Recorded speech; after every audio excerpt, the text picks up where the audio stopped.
Welcome to Sipping on Excellence. This is Coach KJ, and I'm here with my man, my dude, the Doc. And this is where we will be discussing the exceptional that is absolutely attainable. My friends, here's to living that extraordinary life. Cheers. Oh, yeah. Welcome. We back, y'all. Episode of Sipping on Excellence. Yeah. Today is a very special day. Woo, Today is a special day. Today is a day like no other day. Today is the day that you were born. It's your birthday. What? And you got it going on. I just want y'all to soak all this in. See this right here? Oh, I'm sorry. They need to subscribe to actually see it. Yeah, yeah. So, you got subscribe.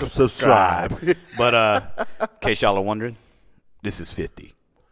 This is 50 in all its glory. 50. Yes. And we just getting started. Yes. Woo! Shit. What is up, my man? I'm bro. When I text you and said this is what we're gonna do, I didn't ask. I kind of asked. He said, "I'm in." Yeah. Well, I think it'll be interesting for the people. Yes. Because I got a shit ton of questions. So today, Coach decided, you know what? This is a big one. This is 50, and let's do a Q&A based on me. Yeah. And I have zero clue what we're gonna talk about. Zero clue. And pardon your ears, I give zero fucks. Let's go. Let's go. This was going to be a gym. This was going to be a gym and a jam. Yeah. And, today's my birthday, y'all. Y'all are catching it on the day. Yes. We're recording, of course, ahead, but at the same time. Not much ahead. Hey, listen, when you celebrating that 5-0, you celebrate it as long as you can. But until you're 51. It just so happens that my birthday falls on the release day. I know. And yes. We just I pat myself on the back. Coach gets this. That was a good one. I didn't know what we were going to do this week. Yeah. Nice one. Yeah. I hope it's nice. Yeah. Please be kind to me. Yes. Actually, yes. fuck that. Yes. You know what? We don't know. Listen, yeah. we'll get into it. We're going to get into it really quickly. So, but I want to let's welcome everybody first. Welcome you guys, and all of you who are listening, watching. Thank you for celebrating my birthday with me. Yeah. Last week, we were wrong. Last week was number 39. This is 40. Right, at 50. This is 40 at 50. Okay. 40 at 50. Okay. So this is a big show for us. Okay. This is 40 in. Yeah. This is good. And it's been a good one, man. It's been a good ride so far. I've enjoyed this whole process. Like, you never know. Well, and it's cool hearing people tell me, you know what, I'm listening to y'all's show while I'm on the treadmill. I'm listening to you and on the drive in, and just all the different characters that people that are coming at us who I would never suspect would listen. What I find interesting is what they say. I was into the show, and all of a sudden it stopped. Yeah. Like I could have kept listening. Like it could have been longer. Nobody believes that it's an hour. Right. Because there's we're just listening, and all of a sudden, oh shit, it's done. An hour and 5 after we get through all the editing, trying to figure out how the hell we forgot to turn off the camera. Oh, we forgot to turn this off. And what's funny is mind you, this is shot on my phone. Yes, and what's funny is that people are like, oh, it's a whole different dynamic when we watch it. Yeah. I'm like, yeah, because now you get to see why we're laughing so much. Right. Right. And yeah, man, this has been a good year. Yeah. Good and bad, but never bad. It's always good. Does that make sense? Yeah. We started the podcast. We did all these different things, and coming out of a pandemic, work's getting better. Everything's getting to where we want it. Did some traveling, took a vacation. I know. What was that all about? Oh my gosh, this guy. I was like, what? You going out of town? Say it ain't so, dude. Take a picture. You got to prove it. Exactly. You know we didn't go to the moon. Right. Somebody saying a lot. Right. And so it was just, it's been it's been a blessing to be here. And I'm not going to just start talking because I'm going to let him get into what he wants to get into today. But I will say, normally, we're going to switch it up a bit. We're going to tell you guys what we're sipping on because it's my favorite. Because it's my day. Yeah. Shit, if you want to drink it or not. People always want the recipe. So our sip of the day is a phenomenal Reposado tequila. This one's great. I'm not going to tell you what it is. Just any tequila of your choice. Or better yet, get your favorite cocktail. Whatever your favorite cocktail is, whatever that is for you. That's what you're celebrating because you're celebrating with us. Grab a glass, sip with us, and sit back and enjoy this ride because I'm a little scared. And I would like to toast you. You have been I'm about to get emotional on the show. Well, that's what we're here for. You have been not just a blessing, but an abundance in my life. And I'm so appreciative and so thankful for you. Thank you, man. Cheers to you, my brother. And cheers to you guys, man. All right. And so that's amazing. Yeah, right? That's amazing. And so I wanted to, because we're just going to get into stuff, and I know everybody looks forward to our What's Wrong with Y'all and all of that. And so what I thought about today, this week, y'all ain't dulling my shine. I don't have a What's Wrong with Y'all.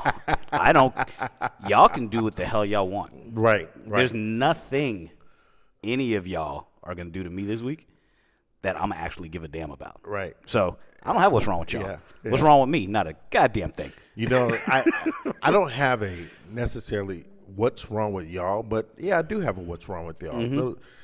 Very simple. 1971. This is a year before you, 2 years before me. Yep. A gentleman by the name of Marvin Gaye made an album, What's Going On. Yep. That album. And if y'all don't know that, Google it. Yes. Listen. Most powerful, I would have to say probably the most powerful album ever written to man. And he did it all on his own dime. Yep. And everything that he said then is times 10 relevant today. Yes. Which is scary. Scary. Because he talked about everything, global issues, everything. So the shine that you have this week, just focus on your shine. Dude, it's not going to. I'm not even going to get into the album, but I just wanted to point that out because it was on my mind. Yeah. It was on my spirit. Oh, yeah. And I was like, it's time for us to start shining. Yeah.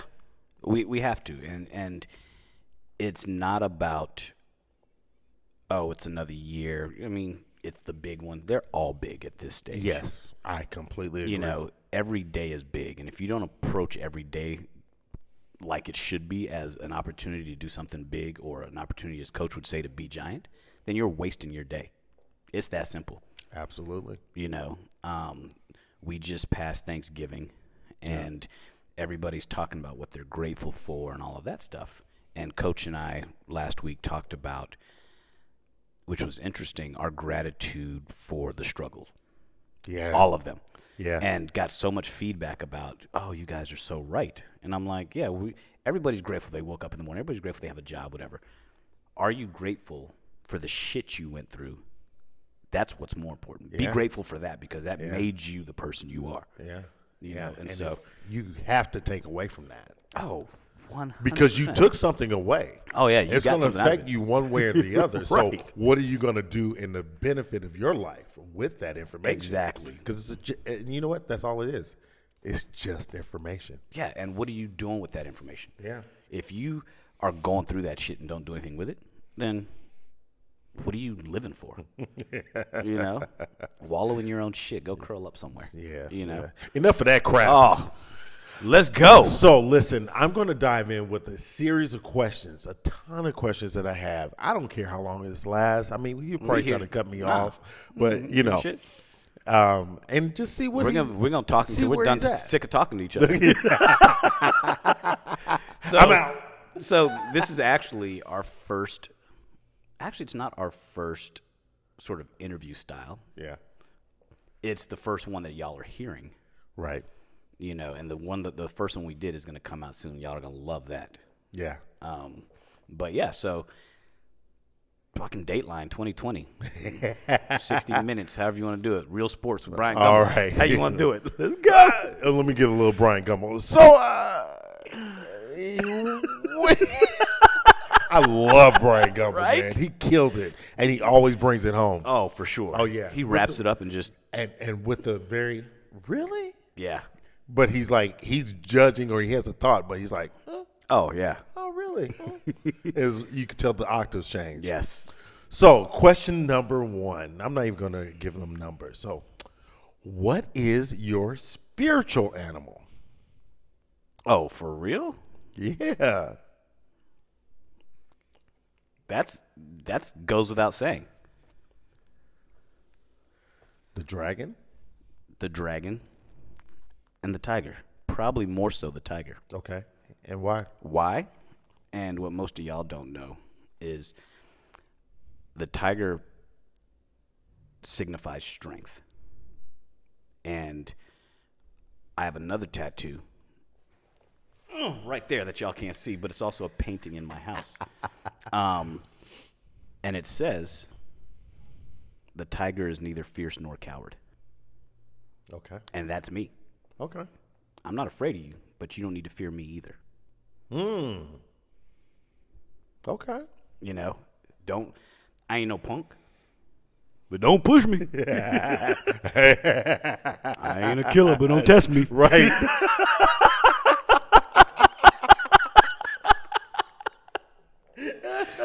Woo! Okay. Boy. All right. But yeah, no. I mean, it's that simple. Mm-hmm. Elegant, powerful steps. And here's the funny thing, is that even though the lion is kind of the king of the jungle, right, the tiger is that animal that's very elusive in the wild. You know, and it's found on different continents, and it's, you know, they're rare. Mm-hmm. And they're beautiful creatures. They're powerful, and you kind of don't want to fuck with them. I can dig it. You know, and that's kind of me. I think I'm beautiful and rare. And fuck with me if you want to. Now look like this. This one. He on one today, boy. You think I'm the one that's always Please. on one. Here we go. Don't be shy. Come on. Come all right. I got one for you. Yeah. What would be your theme song to step out and why? My theme song to step out? Yeah. All Eyes on Me, Tupac. Okay. It's that simple. You don't even need a why. Mm-mm. It's that simple. Okay. The words say it all. Okay. Okay. And if we had the rights to it, I'd play it for you right now so y'all would understand. And it became important to me years ago, but when I was a resident, so this was 99, 2000. Okay. One of my OR nurses, because I was the first black resident to come through this program in 40 years. And actually probably wasn't that long. It was the second or third over a 40-year span. But they hadn't seen me, somebody that looks like me, in orthopedics in that hospital in so long. And I used to always I'm going to date myself. I used to always bring CDs into the OR. The music I wanted to listen to on this particular album was one of the CDs I'd bring in. After the first couple days in surgery at this hospital, the nurse just, every time I was on the schedule, it was a brother. He would put this on, and All Eyes on Me would be the first song ever played. Every single time he just put it on, boom, that was it, and it just kind of stuck. Okay. Yeah, and so that's why if I had to have a theme song, that'd be it. Okay. All right. So next question. I'm waiting for these to get hard. That's all right. This is not hard. This is about you. And the thing is, it's stuff that... If it's about you, it ain't hard. Nah, there's going to be a lot of stuff people just never knew about me. Yeah. Interesting. Yeah. And these are Kenny's. You know, Yeah. This is my mind. Right? So, in the world of superheroes and villains, what would be your name, your hero name, or your villain name? Oh, one or the other. Yeah. I think all superheroes are villains to a certain extent. Correct.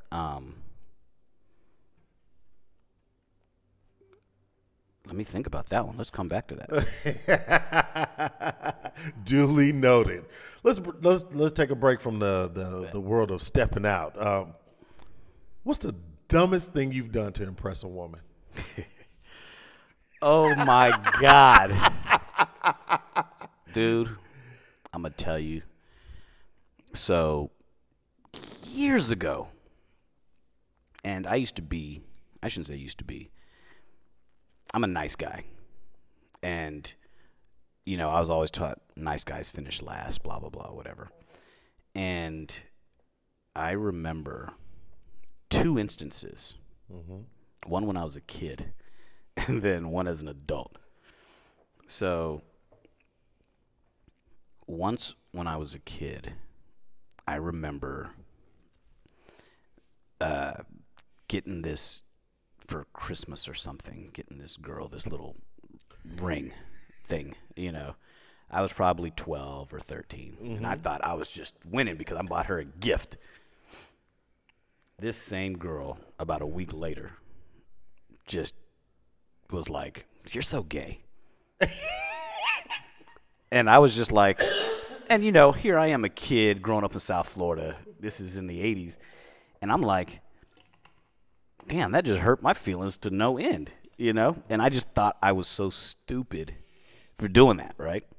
Fast forward, there's this woman who I was in med school, and I was just on her, But I started it took me a while to start realizing that, and she may listen to this, but now you're going to know the truth. We don't speak anymore anyway, but we started, I met her, started hanging out, but she always used to keep me at arm's length. And I was that guy who, when she wanted to feel good about herself, we'd hang out. Oh. And so I remember her getting sick one day, and her friend told me she was sick, whatever. So I was like, I'm not trying to see you. I just put together a little gift basket kind of thing and dropped it off at her place. And I was like, hope you feel better. I thought I was doing something cool.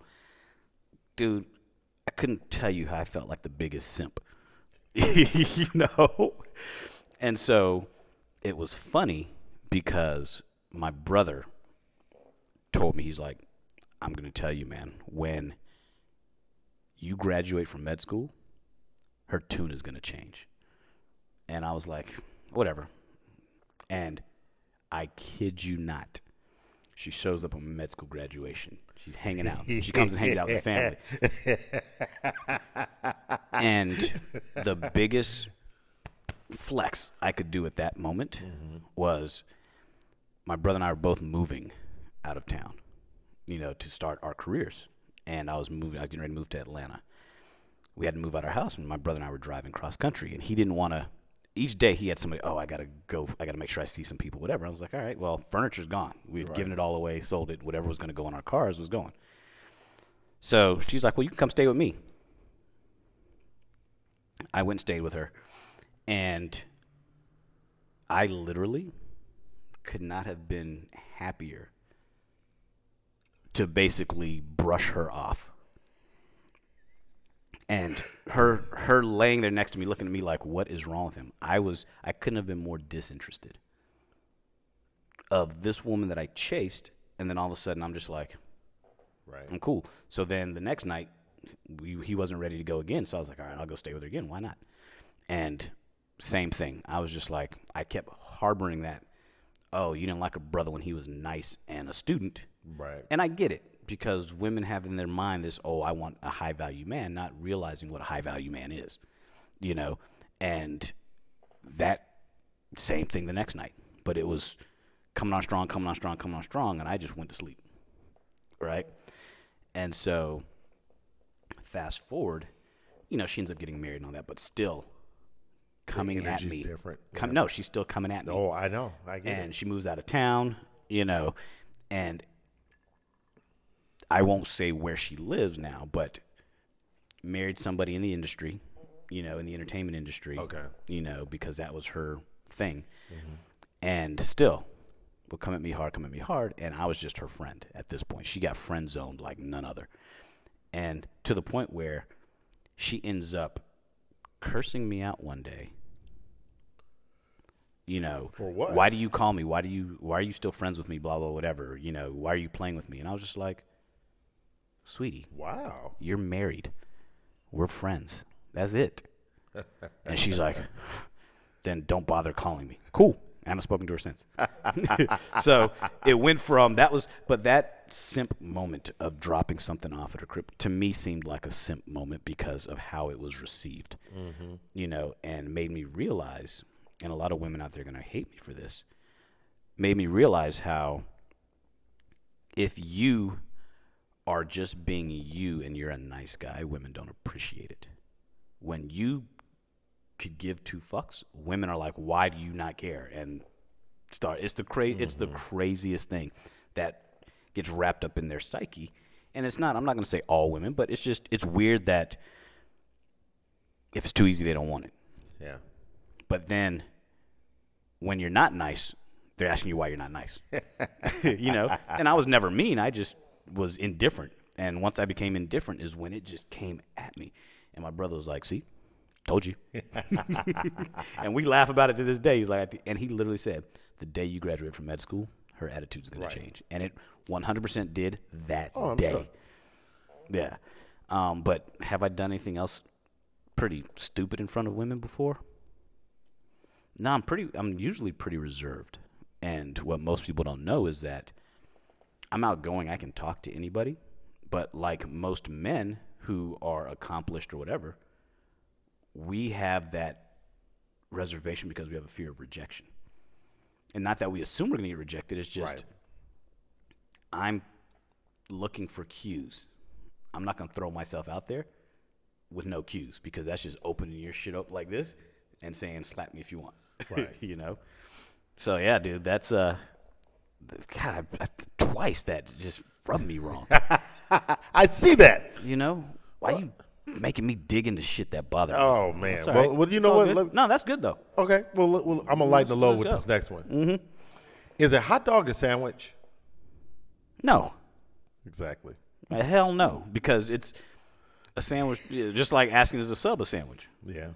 A sandwich is a sandwich. 2 pieces of bread with shit in the middle.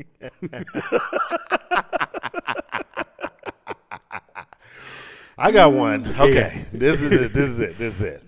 What's your favorite black proverb? That's a tough one. Give me an example. That ain't nothing but the devil. You better go somewhere with that. So not just a proverb, but like a saying. Yeah, pretty much. Oh, when it was like, oh, Ma, this food is good. Oh yeah, I put my toe in it. Yeah, that was always well, man, this food is good. You must have stuck your toe in that one. All right. Or a better one. What you got? I brought you into this world. I will take you out. Oh yeah. There's nothing like it. Nothing like a black mama. And we believed it. Yeah. Like I was really legitimately like, oh, my mom will take me out. I honestly believe that's what's missing in the world today. You know, it wasn't child abuse. It was discipline. Yeah. And I'm better for it. Yeah. And it was only so many times because after she say that, you got the look. Oh, yeah. That look come around the corner like this, real slow. Ooh, boy. And that I could spot you from anywhere with something in my hand. Yeah. Yeah. Right. Everything was a disciplinary tool, from a spoon to a belt to a switch to an extension cord to a water hose. You name it. Let me ask you this one. What movie moment most brings out your man cry? A movie moment? Or movie. Yeah. Yeah. I mean, I got movie moments for me because there's certain ones. That just makes me tear up? That you just like, it got me. Uh-oh, it's creeping. I got to go. It just made me just go, oh. Yeah. And it's not going to be how you think.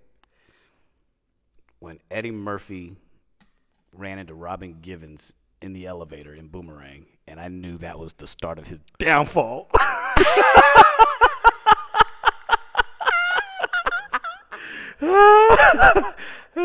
Man, that was his demise. Oh, that was, and it wasn't on the first part of the when you go back and watch it again, right. And you see it, you're like, oh, this is where it happens. You felt something for that. I felt like my man's just lost it all. Even more so than when he pulled back the sheets and looked at her feet and said, "Thank you." Because you knew what was coming. You just anyway. Yeah.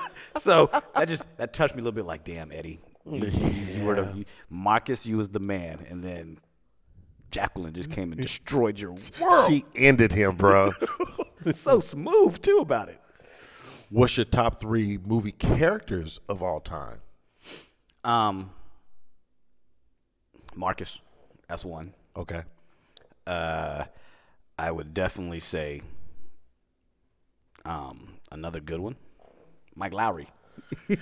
Okay. I got 3. Okay. Let me see the third one. Hold on.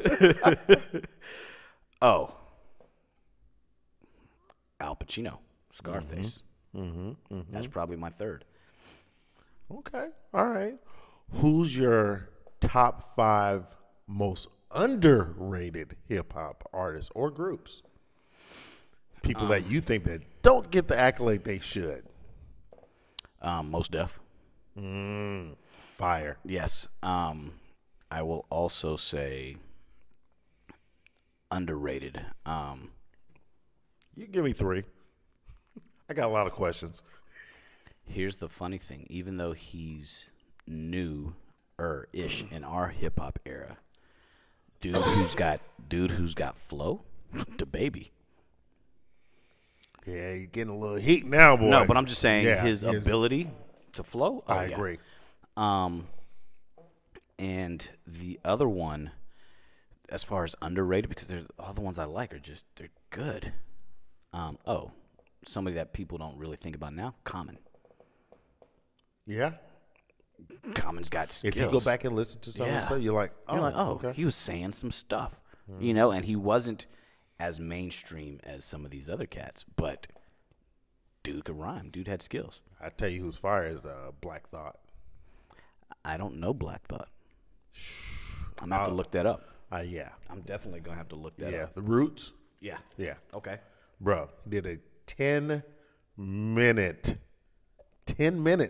rhyming on the mic. Just going off the dome. Really? Fire.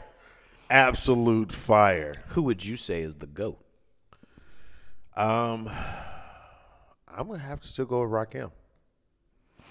I always say Rakim because he was ahead of his ability to put lyrics together. He was doing things that people at that time, they were still, hip hop, hibbity hip. They were trying to figure it out. But he no, this is a story. Let me take you down this road real quick. Okay. I'll tell you, from a lyrical genius aspect, I think Jay still has it. Oh, absolutely. But as an eloquent speaker, KRS-One. Oh. I heard when I was in college, I heard KRS-One came to Johns Hopkins, an all-white university, and came and gave a talk. And when I say this dude had people rethinking life, like he brought up concepts about the Bible and Christianity and all this stuff that I still quote today, because you're like, wow, I didn't think about that. And you could hear a pin drop in this auditorium that he was speaking in. And I was like, that brother is educated, intelligent, and can still turn it out. Yeah. Yeah. Yeah. For real. It was pretty impressive. For real. People are going to be like, who's KRS-One? Look it up. Real hip-hop. The bridge is over. The bridge is over. Yes. Oh, you're going to love this one.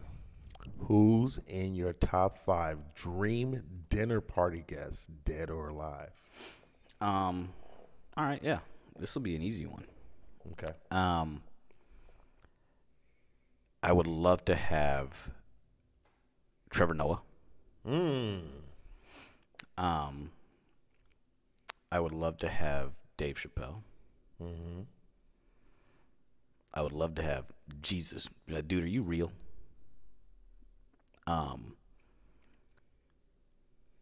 I'd want to put Donald Trump in that room because there's any questions asked, no holds barred, right? My dinner, I do what I want. Your dream dinner. And I would absolutely say I would want to put who would be number 5? Because I know just it would be funny. I would want to have a conversation with Steve Harvey. I can dig that. Because it would make dinner. You know what? And I'm going to remove one. Okay. I'm going to remove one. Okay. Because I want a woman in that room. And I think it would be real cool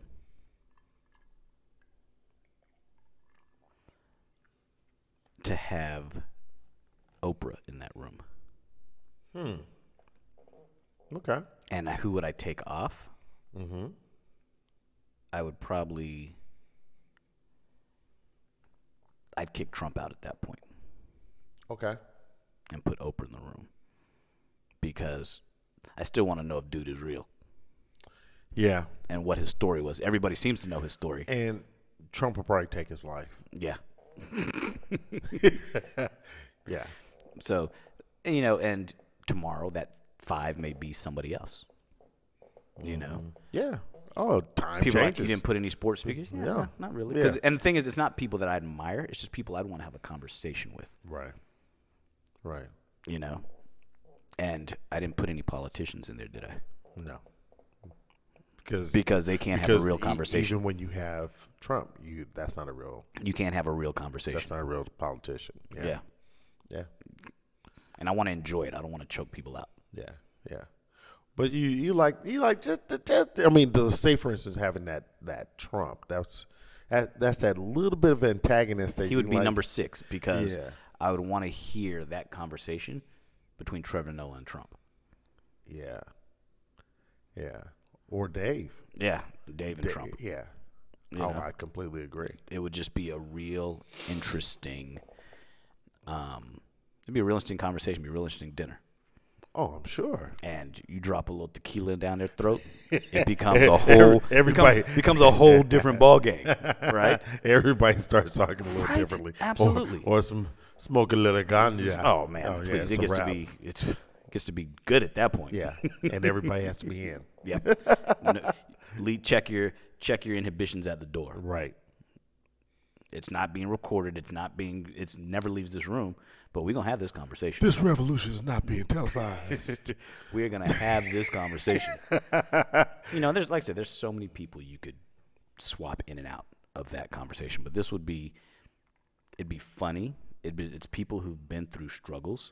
People will say, well, why did you choose Steve Harvey? And I'll go through each one why I chose him. Why did I choose Steve Harvey? Because of what he did to get where he is. And then he used comedy to excel.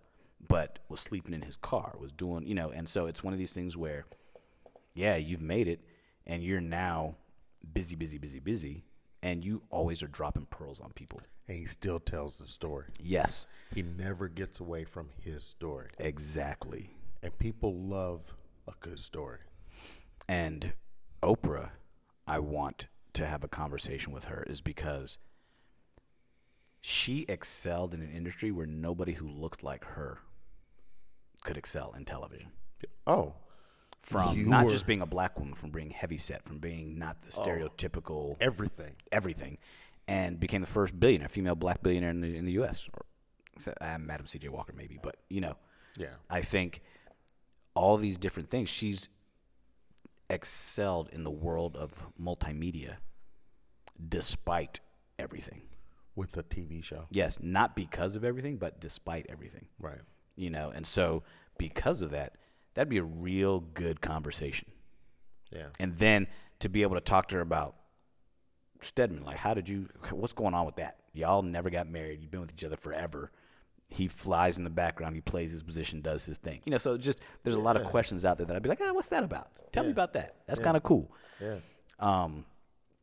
Dave Chappelle, just because he's the GOAT. He's just real. Yeah. You know, and then Trevor Noah, because Trevor Noah is a smart guy who used comedy to talk about real issues. And he grew up during the time of apartheid. And so what was that like? With a white father. Yeah, what was that like? You know? Yeah. Some people will say, oh, well, why not have why not have Mandela? Well, because Mandela's going to have his point of view as a political figure.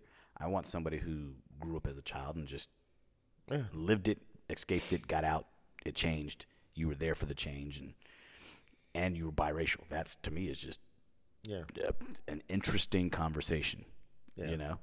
Well, each and every person reaches out in so many different diasporas. I mean, you know, they have different cuts of them. Yeah. You know, and they're bootstraps. They're all bootstraps. Each and every one of them. You gotta love it. You gotta love it.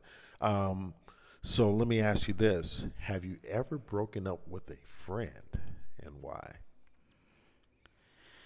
Have ever just like, we're not cool anymore? Yeah. Yeah. Yeah.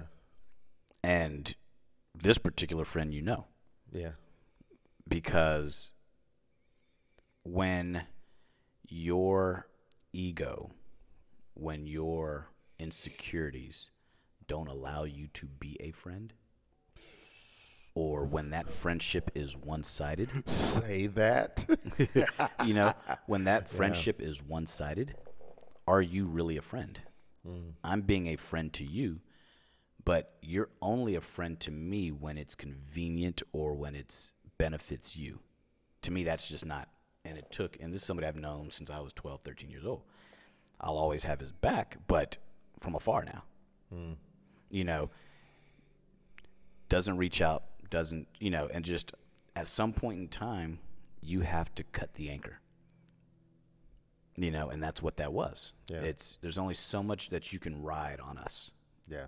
You know, and so at some point I got to be like, you know what? No. Yeah. Remember we talked about that, the power of saying no in one of our podcasts.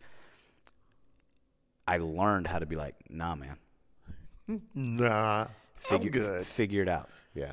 When I start treating you like somebody who's got to find their own way, cool. And then because I treated you like somebody who needs to find their own way, we don't speak. That just lets me know I was your friend, but you were never mine. Or somehow along the way it got lost. And that's, you know, there are, you know, friendships that are seasonal. Some are long seasons, you know, and you just have to realize not everybody's meant to be in your life forever. Right. Like I said in that previous podcast about, you know, friends. And some people are just vessels. They carry us they transport us from one place to the next. They serve their purpose, and it's time to move on. Yeah, you know, people are like, oh, friends are lifelong family members. No, not always. There's some that stick around, and those are the ones who, honestly, never really want anything from you. They just are happy. They're just you're my boy. Yeah, that's just it. Yeah. You know, if I call you and say, hey man, I need you to just come holler at your boy for a minute. There's no way you're not dropping whatever and be like, I got you what you need. Let's meet here. What? Yeah. Certain people you be like, hey man, I need to sit with you for a minute. When? You know, or what did you need? Or, and then when that's not how I do it, if you call me like, dude, I need you. Cool. Let me figure it out. Yeah. Give me a sec. I'll call you back. Done. Yeah. That's how it should be. And that's it. And you don't have to treat me the way I treat you, but treat me the best way you know how. Right. That's all I ask for. But if you're not putting in effort, man, damn that. Which in many ways is a way of them not knowing how to treat themselves. You know. It's completely having issues with yourself. Yeah. You know, and that's why if you're insecure, being around me is just not going to work for you. It's not, because I'm not that way. Yeah. You know? And I'm trying to live my life to be larger than life. And if you can't handle me being larger than life, then I don't know what to tell you. Okay. Well, that leads me into my next question. Yeah. What's the best compliment that you've ever gotten about yourself? It came from a patient. Okay. And she basically said, "You're the best." And I was like, "What do you mean by this?" And I talked about this before. It's like, "What do you mean by that?" And she was like, "I'm not talking about your skill as a surgeon." Okay. She's like, "When I say you're the best, I say you're the best not because you're a skill or not because people say you're the best. I say you're the best because of the way you treat me." And I was like, that couldn't be a better compliment. She's like, and this, because she was saying this before we operated on her. And then she's like, "I don't know your skill as a surgeon, but she's like, I know you're the best because of the way you treat me." And I was like, that's awesome. That's the best compliment anybody could ever give me. And I'm sure the way that she said it, she was laying there. It wasn't like, "Oh, Doc, you're the best." No, it was like, "You're the best." Yeah, she's laying there it's on her hospital bed before we're going into surgery. Very intentional. And this is what she's like, "No, you're the best." Yeah, very intentional. And I was like, yeah, I still remember that to this day. I remember she was in the third bed from the right. Yeah. You know, I'm like, yeah, it was just, you can people, you know, it's very easy in my profession to get compliments and people gas you up because you're taking their lives in your hands. But the sincere, truly sincere compliments like that, you're like, you're complimenting my character before you've even experienced my skill. To me, that right there is the best compliment ever. That's awesome, man. What's your favorite thing about yourself? My ability to have self-control. I am 100% in complete control of my emotions. 100%. Wow. At all times. I don't fly off the handle. I don't get irate, yell, scream, get angry. No. And to the point where, from the outside looking in, a lot of people call me a robot. But it's not about being a robot. It's just being in complete control. You know, and we had this conversation last night because I'm out to dinner with the anesthesiologist and a group of people who took care of me when I was sick, and who work with me all the time. And they were like, and she was like, after your surgery, she's like, every week I would look to see if your name's on the list of surgeries happening that day, whatever. And she's like, and I kept seeing, she didn't know till last night that I had a recurrence and had to go through medical treatment and radiation and all of that. She's like, you never stopped working. She's like, I always saw your name on there. And she's like, I didn't notice a thing. I was like, I was miserable, but I was in complete control of how I presented it to the world because nobody needed to know that I was weak. And so I completely controlled it. And throughout my life, and I think when I was younger, I told you this, I had a temper that was outrageous. Right. But it was only with my brother and sister. And this was up until I was probably 11, 12 years old. And after a while, I was like, my mom, like, she's going to get me killed one day. And one of the last times I kind of flew off the handle, I was in college. And a fight was about to break out.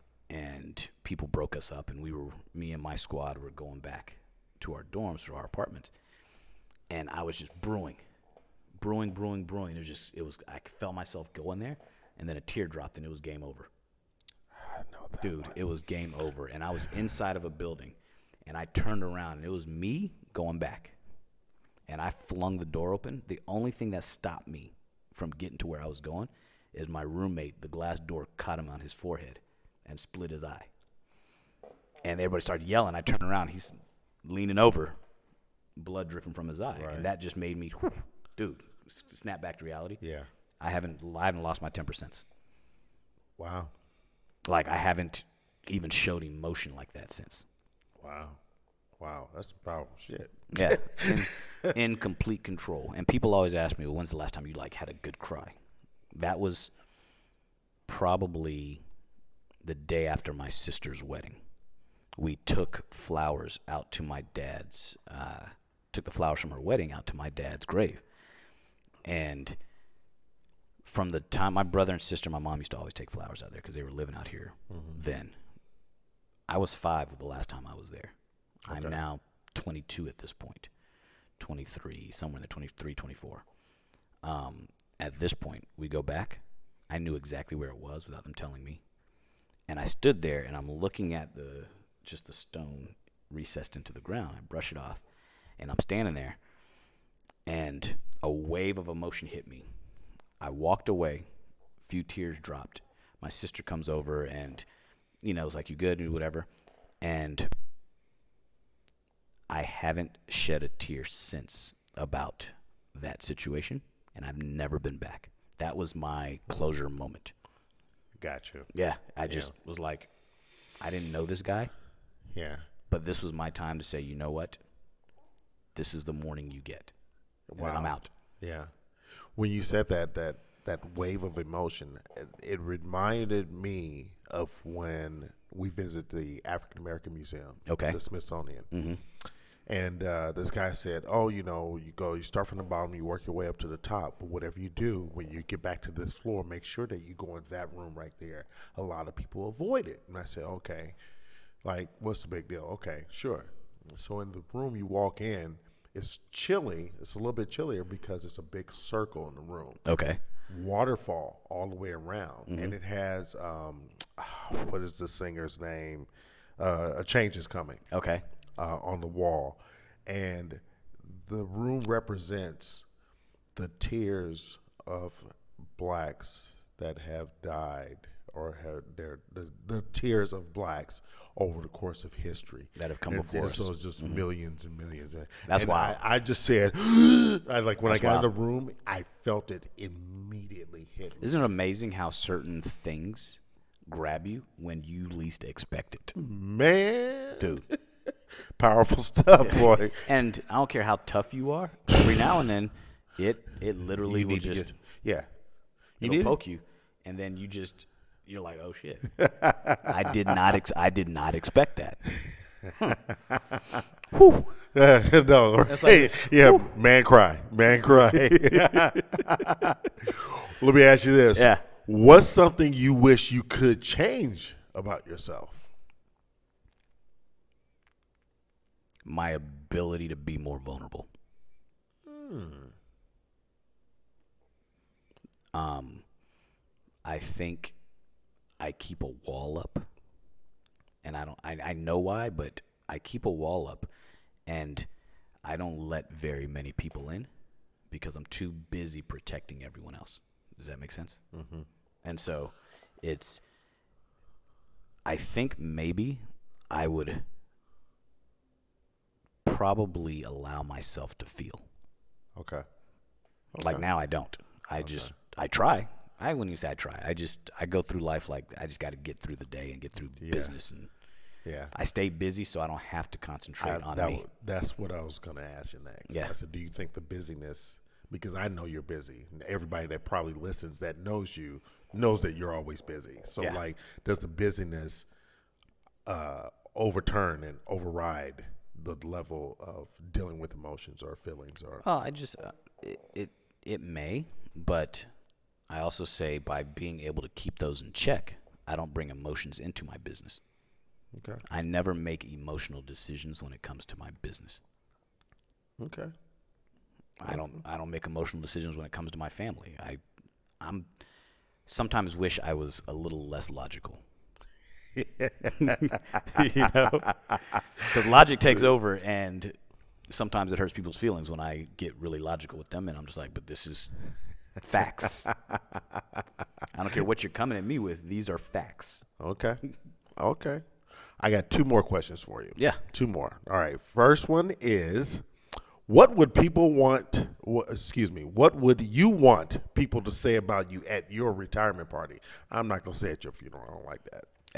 When life as we know it has come to an end, I want them to be able to say 3 things. He was a good doctor. He was a good friend. He was a good man.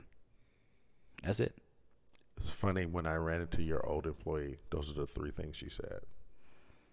That's to me, everything else, it doesn't matter after that. And number 1 on that list would be, I was a good man. Mm-hmm. And whatever you decide is a good man. If you think in your eyes I was a good man, then that's what I want it to be. The rest is easy. The rest is absolutely easy. Okay. Last question. What is the best one piece of advice that you would give the audience that want to change their life starting tomorrow? Not just starting tomorrow, starting now, leading into tomorrow. I would say the best piece of advice I could give you is wake up with a purpose. Wake up with a purpose, know that you're worthy, and know that you got this. That's it. If you can do those 3 things, the rest is easy. Yeah. It's that simple. Yeah. Too many people have no idea what their purpose is. And it's because they're searching for a purpose instead of just understanding that their purpose lies within. Say that.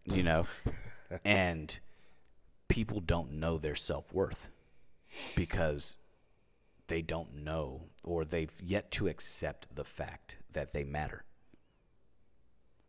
So everybody matters. Everyone. You just have to understand that you matter. And until you can accept that you matter to you, you're not going to matter to anyone else. Mm-hmm. And then go forward understanding that I matter, I have purpose, I got this. And that's where you go. That's money. My superhero name, Gem Dropper. You remembered that, okay? Came back to it. You weren't gonna let it go. I'm old. I forgot. Yes, y'all. I got a great memory. He does. It's selective at times. If I don't remember, I'm gonna tell you guys now. This is gonna put me in a lot of hot water. If I say I forgot, it's because I'm filling my brain with so much shit that's more important that I just forgot. Don't hold me to it, but it happens. Things that are truly important to me and you, I'll remember. Yeah. If it's just important to you and you're throwing 50 things at me, I'm probably not going to remember, so you got to remind me. Right. And sorry, I'm human. But that's also fair. Yeah, for real. Man, I thought you was going to get tough with these. Hey, man, it's not about what else we got? Oh, man, please. Please. child, please. This is not about being tough. This is about being loved. Yes, 100%, man. Likewise, man. This was. Whew, I was sweating here a little bit. I was so you got a little Mars. I was like, where's this about to go? I'm not sure. Man, I hope you guys really enjoyed getting to know a little bit of me, celebrating my birthday with me and Coach. Right, because I'm celebrating it. And dude, this is all about, and I'm going to end it with this.